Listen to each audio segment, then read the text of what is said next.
我去山那一只林中的小鸟，努力争夺。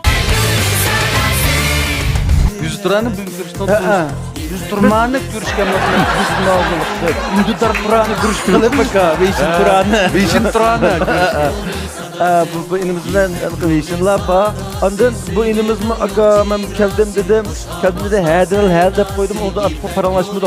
Yanzanlan çıktım. Kalan ustazlarıma öğretipti. Yaxşı taraflarını muayyanlaştırıp antumçisini maqtab qildi qara. Men gap qilay, qolganlarga gap qilish o'rgangan ekansiz. Jim tursun Yaxshi aytdi bu naqshini. Bak güzel aytdi.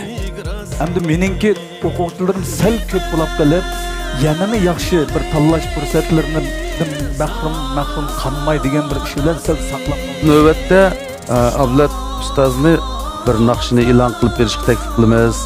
Kim söygü degan naqshini anglaylikmi?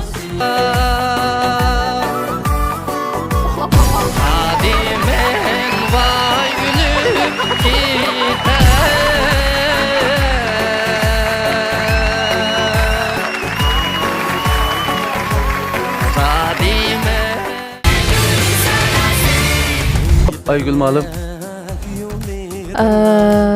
Biz Ayşegül Malum bilan ikimizning shu ovozini anglaplam shunda hayajonlandik. Ayşegül Malum bir şey aylandı. Nega onun keyindilan men aylandim. Jiplashchi shu rasmiylik atish xalqininki ovoz tusiga xoslam. Alqi titrgan ovozlarmi? Balkim biz mi doğrab bulamaymiz uni. Naqshsa tutib ketgan o'xshaydi bu.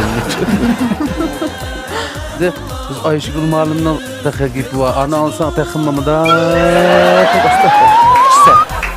Ya qarab turayver. Ben bu xalq naqshisi etqan bilan muzikaning har sahasini huzurlalayman. Bugun men sizning shu naqshingizni huzurlandim. Ben bu naqshidagi Ayşegül malum deganda bunda qilay dedingmi da'vat emasmi? Ayşegül malum degan gapni qo'shsang ondan ashtatsam. Bo'lmasa bunda qilay dedingizmi dedi.